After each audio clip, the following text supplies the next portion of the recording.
오늘 말씀은 이스라엘 백성들이 출애굽하고 나서 2년 1월 14일에 하나님께서 이스라엘 백성들에게 유월절을 지키라 라고 명령하시는 그 말씀입니다.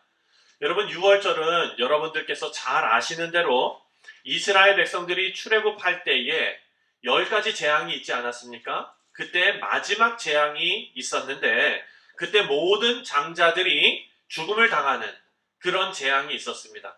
하지만 하나님께서 그 죽음을 면하게 해주시는 백성들이 있었는데 그것은 유월절 어린 양으로 그 제물을 삼아 피를 그 문설주에 바르고 인방에 바른 그 집은 그 재앙이 임하지 않았습니다. 그날 밤 그들에게는 재앙이 아니라 구원이 임했던 것입니다.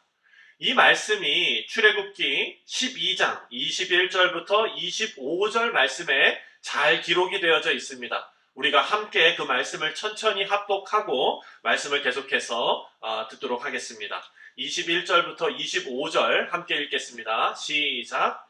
모세가 이스라엘 장로 불러서 그들에게 이르되 너희는 나가서 너희의 가족대로 어린 양을 택하여 유월절 양으로 잡고 우슬초 묶음을 가져다가 그릇에 담은 피에 적셔서 그 피를 문 인방과 좌우 설주에 뿌리고 아침까지 한 사람도 자기 집 문 밖에 나가지 말라. 여호와께서 애굽 사람들에게 재앙을 내리려고 지나가실 때에 문 인방과 좌우 문 설주의 피를 보시면 여호와께서 그 문을 넘으시고 멸하는 자에게 너희 집에 들어가서 너희를 치지 못하게 하실 것임이니라. 너희는 이 일을 규례로 삼아 너희와 너희 자손이 영원히 지킬 것이니 너희는 여호와께서 허락하신 대로 너희에게 주시는 땅에 이를 때에 이 예식을 지킬 것이라. 아멘. 여러분, 출애굽 당시에 10번째 재앙이 나타나는 그날을 한번 상상해 보시기를 바랍니다. 이전에 9가지 재앙이 있지 않았습니까? 그 9가지 재앙도 참 무서운 재앙이었습니다. 그로 인해서 애굽 사람들뿐만 아니라 이스라엘 사람들도 공포 분위기가 아마 가득했을 것입니다.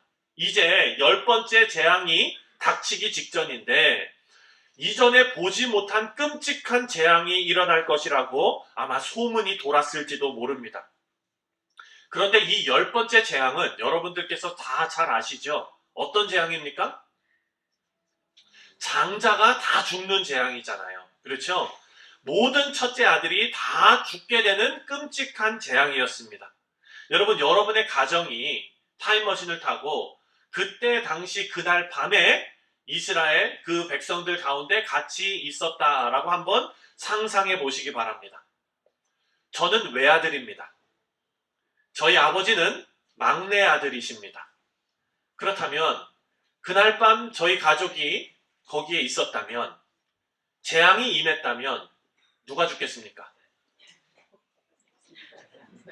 아니, 여러분 담임 목사가 죽는다는데 이렇게 웃으시면서 말씀하시면, 네, 저희 아버님은 막내 아들이기 때문에 안전할지 모르겠습니다. 저는 외아들입니다. 하나님 앞에 외아들이지만 막내라고 우겨봤자 첫째인 게 뭐 틀림없으니까. 그런데 여러분, 만약에 그 10번째 재앙이 우리 집에 닥쳤다면 저희 어머니께서는 저 없이는 못 사십니다. 저희 아버지께서는요, 저 없이는, 저희 어머니 없이는 못 사시는 분입니다. 그렇다면 우리 가족은 끝나는 겁니다, 그냥. 하지만 하나님께서 이런 가정에 구원의 길을 열어주셨습니다. 가족을 위해 유월절 어린 양의 피를 그 우슬초에 적셔서 문의 인방이라는 것은 위에 있는 그 위에 부분이죠. 거기와 좌우 설주는 그 문 좌우에 있는 그 기둥이죠. 그래서 여기에 그 피를 뿌렸을 때, 그리고 나서 아침까지 아무도 집 문 밖에 나가지 말라고 명령하셨는데 그 명령을 지킨 집은 그날 재앙이 임한 것이 아니라 구원이 임했습니다. 재앙이 그 피를 보고 넘어가게 된 것입니다. 여러분, 그렇지만 그것을 알지만 믿지만 그 밤이 길었을까요? 짧았을까요? 길었을 거예요.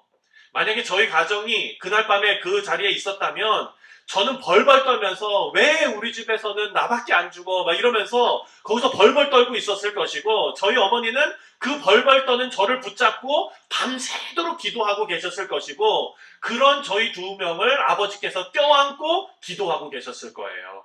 뜬 눈으로 그 밤을 지새웠을 것입니다. 그러다가 갑자기 밖에서 바람 소리만 조금 나도 깜짝깜짝 놀라겠지요.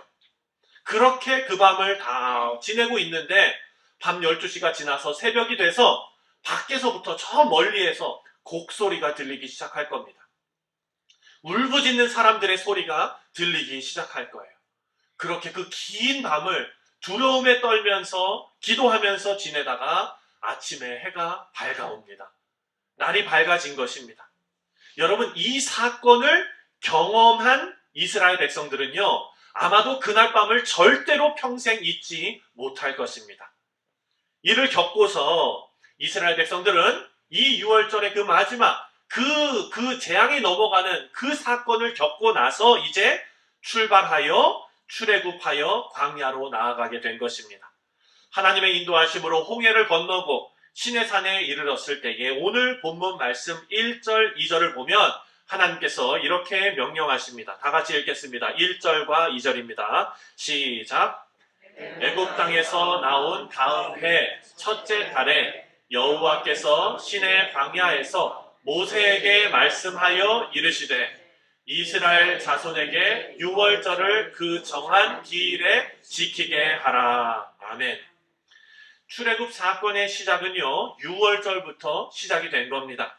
이제 오늘 본문에서 이스라엘 백성들은 성막을 만들고 하나님의 인도하심을 믿으면서 이제 그 가나안으로 들어가는 여정을 시작을 한 것입니다. 이 중요한 시점에서 하나님께서 뭘 지키라고 말씀하십니까? 6월절을 지키라고 말씀하시는 거예요. 그 의미가 무엇일까요? 애굽에서 구원하신 그 하나님, 나는 구원하는 하나님이다 라는 것을 믿고 이제 가나안 땅에 가는 일도 너희들이 그 믿음으로 가야 한다라는 그런 격려와 그리고 겉면의 메시지이겠죠. 그런데 민수기 말씀을 우리가 1장부터 지금 8장, 이제 9장에 들어오지 않았습니까? 그런데 여러분 생각해 보시면 민수기 1장부터 8장에 나온 그 이야기는요, 시간적 순서로 보면은 오늘 9장이 지금 나와 있는 이 사건보다 여러분 더 나중에 있었던 일이에요. 네. 다시 말해서 하나님께서 이스라엘 백성들의 인구를 조사하시고 레위인들을 세우시고 뭐 이제 진영을 다 정비하시고 레위인들을 정결케 하시고 이 모든 것들이 지금 오늘 9장 말씀에 나온 이 말씀보다 언제 있었던 일이라고요? 더 나중에 있었던 일이라고요. 그러니까 이 말씀을 시간 순서대로 했다면은 이 6월절 사건을 1장에다 갖다 놓고 그리고 1장부터 8장까지가 쭉 이어 나오고 그 다음에 우리가 월요일날 묵상할 이제 순종해서 걸어가는 그 말씀을 이렇게 이어가야 되는데 민수기를 집필한 이 저자는 9장 말씀을 제일 앞에 있는 것을 띄어다가 지금 1장부터 8장을 앞으로 밀고 9장과 그리고 10장 거기 그 사이에다 지금 집어넣은 거예요. 왜 이렇게 했을까를 한번 생각해 봐야 한다는 것입니다. 왜냐하면 이제 이스라엘 백성들이 하나님의 임재를 상징하는 이 성막을 따라서 약속의 땅을 이제 순종하면서 나아가야 되는 그 시점에 하나님께서 6월절 사건을 리마인드 해주시면서 이 백성들에게 뭐라고 얘기하는 겁니까? 구원하는 하나님을 반드시 믿어야 한다. 마음을 무장시키시는 거예요. 이 6월절이 여러분 얼마나 중요한 절기인지 그리고 구원을 상징하는 이 여정에서 6월절이 얼마나 중요한지를 알려주는 장치가 바로 시간 순서대로가 아니라 시간 순서를 무시하고 이렇게 배치한 그런 의미입니다. 아무리 중요한 일이라도 여러분 마음이요, 시간이 지나면 우리 마음은 그 중요했던 거를 서서히 흐릿하게 잊어버리기 마련입니다. 그 중요성이 흐려지는 경험을 저도 참 많이 했습니다. 이건 제 개인적인 경험입니다. 9년 전에 저희 아버지께서 이제 병원에 입원하시게 됐어요. 심장의 기능이 10%밖에 이제 안 된다고 뭐 암투병도 하시고 많이 힘드셨거든요. 그런데 이제는 더 이상 힘드셔가지고 병원에 입원하시는 그때가 된 거예요.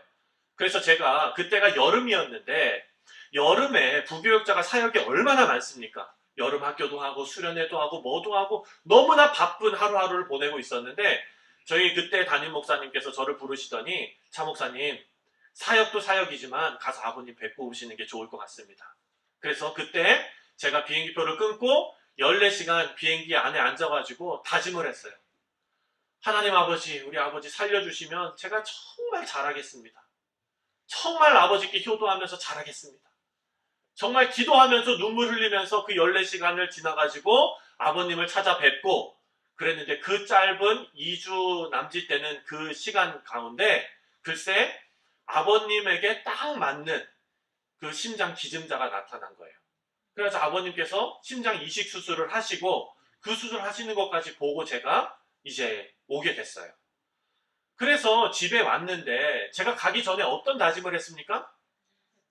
아버지한테는 제가 진짜 잘하겠습니다. 저희 어머니께도 너무나 잘하겠습니다. 근데 돌아와가지고 1주가 지나고 2주가 지나고 바쁜 여름 사역이 막 지나고 그러니까요. 제 마음속에 그 다짐했던 것이 서서히 어떻게 돼요? 이제는 뭐 그냥 오늘 뭐 그냥 대충 넘어갈까? 막 이런 생각도 들고 네. 아니 뭐 그냥 그 어려운 시간을 지나면서 내가 마음에 그렇게 다짐했던 것이 서서히 희석되기 시작하는 거예요.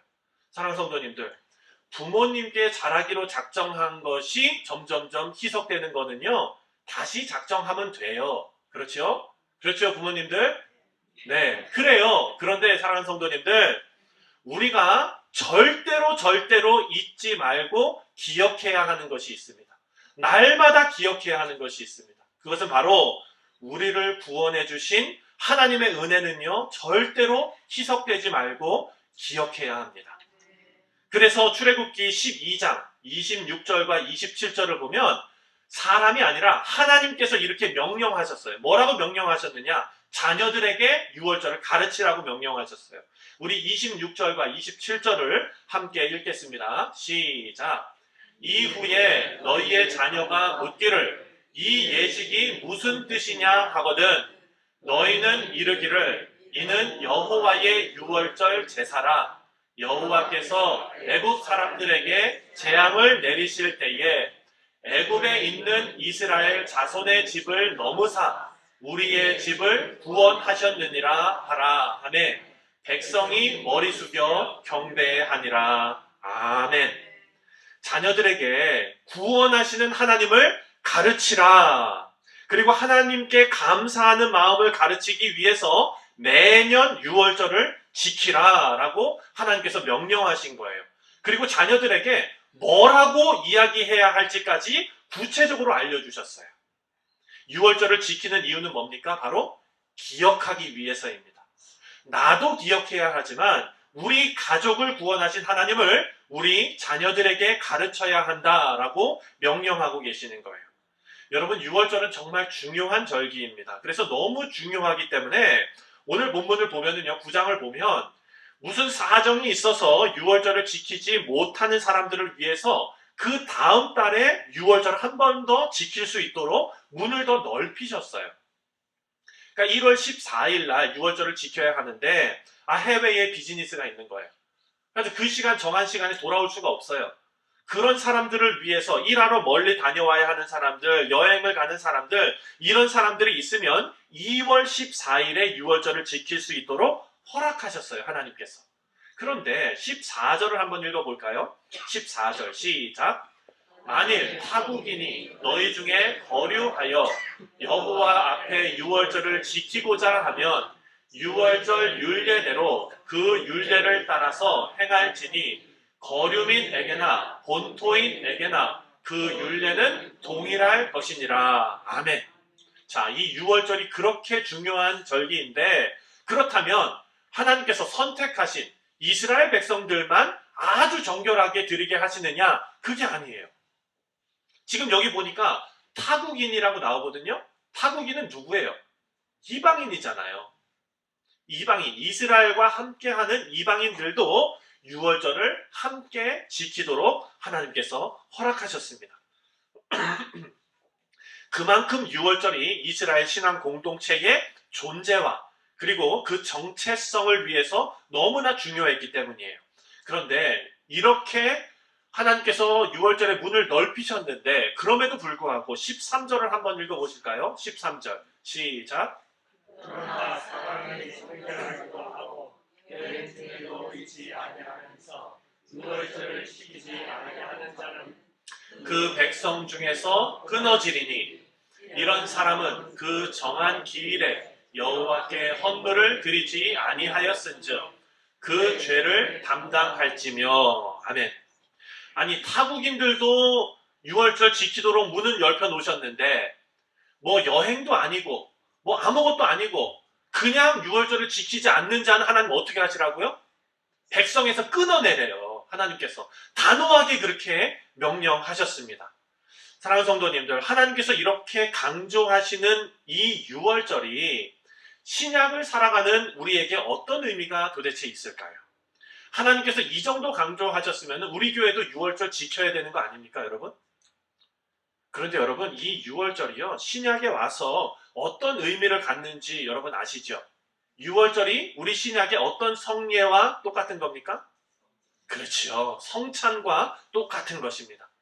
유월절에 그 죽음이 우리 가운데 임할 수밖에 없는 상황에서 어린 양의 피가, 그 희생된 어린 양의 피가 문설주에 발라졌을 때 그곳에는 죽음이 임하는 것이 아니라 구원이 임했습니다. 우리도 마찬가지죠. 유월절 어린 양으로 오신 예수 그리스도께서 십자가에 달려 죽으심으로 그 몸이 찢기고 그 피가 흘려졌을 때 우리는 죽음으로 영원한 죽음 가운데 빠질 수밖에 없는 인생들이 이제 구원받은 하나님의 자녀가 되었습니다. 이것을 기념하는 것이 예수님의 살이 찢기는 그 떡이 우리가 떡을 상징하는 예수님의 그 살이 찢겨지는 그것과 그리고 예수님의 그 피가 흘려진 그것을 상징하는 포도주를 우리가 그것으로 예수님의 죽으심과 하나님의 사랑과 우리를 구원하여 주시는 그 놀라운 능력을 우리가 기념하며 기억하는 그런 일입니다.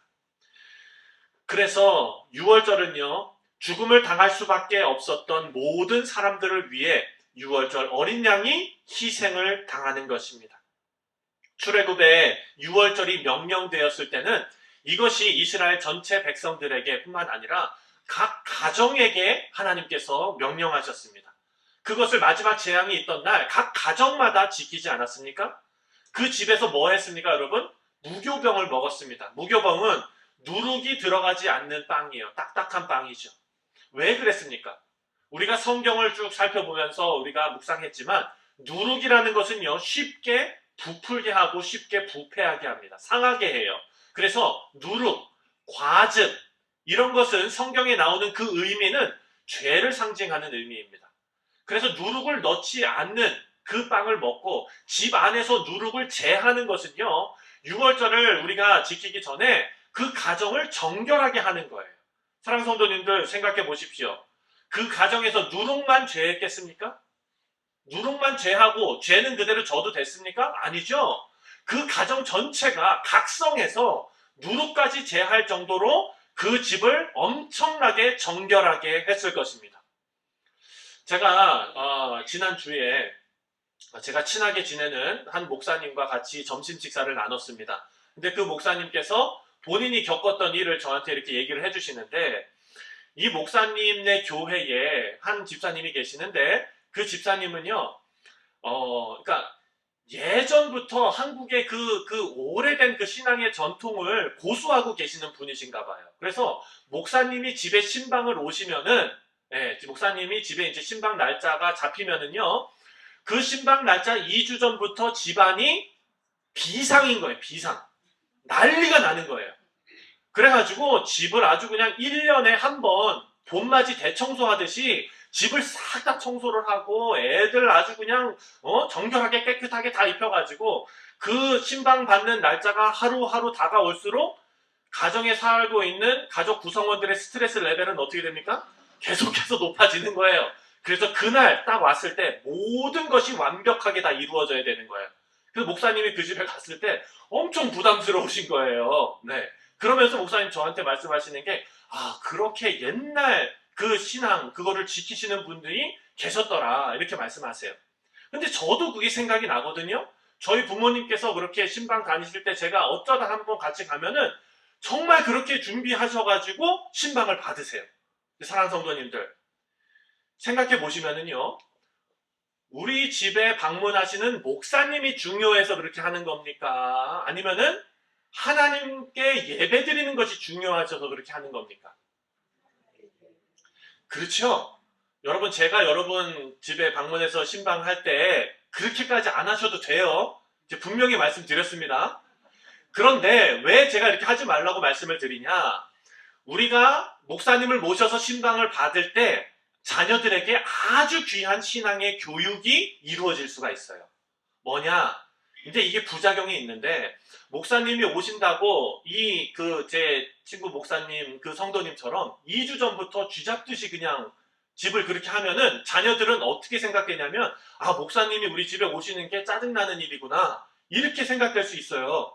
왜냐? 아니, 자기도 편하게 살고 싶은데 목사님 온다 그러기만 하면은 그냥 난리가 나니까. 그러니까 여러분, 이거를 반대로 어떻게 해야 되겠어요? 신방을 받는다 그러면은 일주일 전부터 하루에 5불씩 애들한테 이렇게, 아, 목사님 오신대 얘들아, 뭐 이러면서 이렇게. 그러니까 목사님 와서 예배 드리는 것이 기쁜 날이 되게끔 우리는 만들어야 되잖아요. 왜? 목사님이 중요해서가 아니에요. 그 집에서 하나님께 예배 드리는 것이 너무나 귀한 일이기 때문이에요. 사랑하는 성도님들, 이때 유월절을 준비하면서 누룩을 없애는 일이 어머니만 했을까요? 아니에요. 자녀들과 함께 온 가족이 정결한 그 예식을 치르기 위해서 준비했을 거예요. 그러면은 그 자녀들에게 이 부모들은 이렇게 함으로써 유월절의 의미를 마음속 깊이 새겨주는 겁니다. 우리 교회도 마찬가지입니다. 신약을 살아가시는 우리 교회의 성도님들께서도 교회에서 성찬 예식이 있을 때 적어도 일주일 전에 성도님들에게 광고합니다. 그것이 우리 교단 법에 딱 헌법에 적혀져 있어요. 성찬 예식을 진예할 때는 일주일 전에 모든 성도들에게 공고하여야 한다라고 되어져 있어요. 그래서 저는요, 특별히 성찬위원이신 우리 장로님들께 일주일 전에 연락드려서 성찬을 위해서 기도로 준비해달라고 기도 제목을 나눕니다. 성도님들도 마찬가지이죠. 그 예식이 구약의 유월절처럼 우리 교회의 영적인 가족들에게 예수님의 죽으심과 죄 사함과 구원의 은혜를 다시 한번 기억하게 하는 귀한 예식이기 때문에 우리가 준비해야 됩니다. 여기에서 성도님들께서 각 가정에 하실 일들이 있습니다. 우리 성도님들께서 특별히 각 가정의 가장들께서, 영적인 가장들께서 주일에 성찬 예식이 있는 줄도 모르고 그 아침에 주일 예배 나오시면 됩니까? 안 됩니까? 큰 소리로 됩니까? 안 됩니까? 안 됩니다. 안 됩니다. 적어도 영적인 가장으로서 그 전날 혹시 일주일 전부터라도 성찬 예식을 위해서 가정의 누룩을 제거하셔야죠. 적어도 성찬 예식이 있기 하루 전에는 가족들을 다 모아놓고 함께 기도하면서 준비하는 일을 하시면 우리 자녀들이 분명히 물어볼 겁니다. 아빠, 왜 안 하던 일 하세요? 물어볼 거예요. 네. 그때 여러분 당황하지 마시고 뭐라고 얘기해야 될까요? 지금까지는 안 하던 일이었지만 앞으로는 안 하는 게 이상하게 만들어 주겠노라. 이렇게 담대하게 한번 말씀하세요. 그리고 성찬 예식뿐만 아니라 주일 예배를 위해서도 토요일 저녁에 자녀들하고 함께 기도하는 시간을 가지셔도 좋습니다. 그리고 여러분들, 자녀가 없으신 분들, 그런 분들도 주일 예배 전에 내 마음을 준비하고, 어떤 분들이 그러더라고요. 주일 예배는 토요일 저녁부터다. 맞는 말인 것 같아요. 우리가 하나님 앞에 예배 드리는 것을 귀하게 여기고 내가 준비하는 것 정말 중요한 일입니다. 자녀들이 부모의 신앙을 기억하게 만드는 것이 정말 중요한 일이지요. 하고 싶은 것을 해주면서 기억하게 하는 것도 중요한 일이지만 하기 싫은 것을 반복해서 훈련시켜서 기억하게 하는 것도 부모가 해야 될 일입니다. 우리 사랑하는 성도님들, 이스라엘 백성들은 이제 새로운 마음을 가지고 가나안 땅을 향해서 나아갑니다. 그 시작에 유월절이 있습니다. 우리 인생에서 가장 중요한 것은 구원하시는 하나님을 기억하며 살아가는 일입니다. 우리 교회와 그리고 각 가정들, 우리 성도님들 가정은 구원의 하나님을 1년에 한 번씩만 기억하시는 것이 아니라 매일 기억하시는 은혜가 넘치는 교회와 가정 다 되시기를 주님의 이름으로 축원드립니다. 그것이 우리 교회의 여러분의 가정의 존재와 신앙의 정체성을 지키는 일입니다. 자, 우리가 구원의 감격을 가지고 매일 살아야 한다. 모두 아멘 하셨거든요. 그렇다면 구원의 감격을 가지고 사는 것은 어떤 것일까요? 제가 아까 예를 들은 저희 아버님을 방문했던 저의 마음, 그것을 빗대서 한번 설명해 드리겠습니다. 만약에 여러분 제가 아버님을 향한 그 마음을 잃지 않고 계속해서 표현하기를 원한다면 제가 어떻게 살아야 될까요? 1년 365일 매일 아침마다 아버지께 전화드려서 아버지 죄송해요. 불효자식 아버지 제가 이렇게 정말 아버님 마음 속상하게 해드리고 아버지 죄송해요. 그럼 아버님께서 괜찮다. 아니다. 너는 사랑하는 내 아들이다. 이러면서 끊었어요. 그 다음날 같은 시간에 또 전화해서 아버지 죄송해요. 제가 잘못했어요. 이거를 365일 한다고 한번 생각해 보세요. 제 아버지께서 뭐라 그러실까요? 아니 내가 어떻게 저런 놈을 낳았을까? 이런 생각하지 않으실까요? 사랑하는 성도님들, 구원의 감격이라는 거는요, 감정이 전부가 아니라는 거예요. 저희 아버지께서 저에게 바라는 것은 무엇일까요? 제가 아버지의 사랑을 깨닫고 그 사랑을 마음속에 간직하며 아버지께서 원하는 하나님 붙잡고 살아가는 그 인생을 열심히 담대하게 잘 살아내는 것이 아버지께서 저에게 원하시는 삶 아닐까요? 365일 전화해가지고 울기만 하는 게 그게 아버지 기쁘시게 하는 일일까요?